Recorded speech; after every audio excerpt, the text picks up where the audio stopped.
નમસ્કાર મિત્રો, સ્વાગત છે તમારું યુટ્યુબ ચેનલના એક નવા વિડીયોમાં। શિક્ષણ મંત્રી રીવાબા જાડેજા દ્વારા રાજ્યમાં રહેલ 10 મહત્વના જિલ્લાઓમાં શિક્ષકોની ઘટને લઈને મહત્વની અપડેટ આપી છે। શિક્ષણ મંત્રી જીવાબા જાડેજાએ પ્રાથમિક શિક્ષકોમાં રહેલી શિક્ષકોની ખાલી જગ્યાઓ ભરવા માટે અને રાજ્યમાં રહેલી 10 મહત્વના જિલ્લાઓમાં શિક્ષકોની ઘટને લઈને માહિતી આપી છે। વિગતવાર માહિતી શું છે, કેટલી જગ્યાઓ હાલમાં ખાલી છે, શિક્ષકોની ઘટ કેટલી છે, તમામ વિગતો આજના વિડીયોમાં આપણે જોઈએ। નમસ્કાર મિત્રો, સ્વાગત છે તમારું અમારી યુટ્યુબ ચેનલ। મિત્રો, શિક્ષણ મંત્રી રીવાબા જાડેજાએ તે સ્વીકાર્યું છે કે રાજ્યના 10 મહત્વના જિલ્લાઓમાં શિક્ષકોની ઘટ વર્તાય છે। ગાંધીનગર ગુજરાત વિધાનસભાના પ્રશ્નોત્તરી કાળ દરમિયાન રાજ્યની પ્રાથમિક શાળાઓની કથળેલી સ્થિતિના આંકડા સામે આવતા શિક્ષણ જગત, ગુજરાત એજ્યુકેશનમાં ખળભળાટ મચી ગયો છે।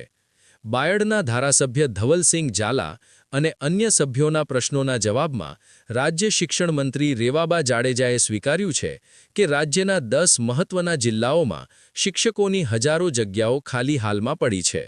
સરકારી માહિતી મુજબ રાજ્યના 10 જિલ્લાઓમાં મુખ્ય વિષયોના શિક્ષકોની ભારે આછત છે, જેમાં ગણિત વિજ્ઞાન, મેથ્સ સાયન્સના 377 શિક્ષકો, ભાષા લેંગ્વેજના 294 શિક્ષકો અને સામાજિક વિજ્ઞાન, સોશિયલ સાયન્સના 405 શિક્ષકોની હાલમાં અછત વર્તાઈ રહી છે। સૌથી ગંભીર સ્થિતિ અમરેલી જિલ્લાની છે, જ્યાં પ્રાથમિક શાળાઓમાં કુલ 760 શિક્ષકોની જગ્યા ખાલી હોવાનું સામે આવ્યું છે। ભાવનગર જિલ્લાની વાત કરીએ તો અહીં ગણિત વિજ્ઞાનના ટોટલ ભાષાના 58 અને સામાજિક વિજ્ઞાનના 46 શિક્ષકોની જગ્યાઓ ખાલી છે। આ ખાલી જગ્યાઓને કારણે વિદ્યાર્થીઓના અભ્યાસ પર માઠી અસર પડી રહી છે। તો માત્ર શિક્ષકો જ નહીં, પરંતુ શાળાઓના મકાનોની સ્થિતિ પણ દયનીય છે। જામનગર જિલ્લાની 20 શાળાઓમાં ઓરડાઓ જર્જરિત હાલતમાં છે, જ્યારે 5 શાળાઓમાં તો ઓરડાની સુવિધા જ નથી। દેવભૂમિ દ્વારકામાં 38 શાળાઓના ઓરડા જર્જરિત છે અને 4 શાળાઓ ઓરડા વગર ચાલી રહી છે।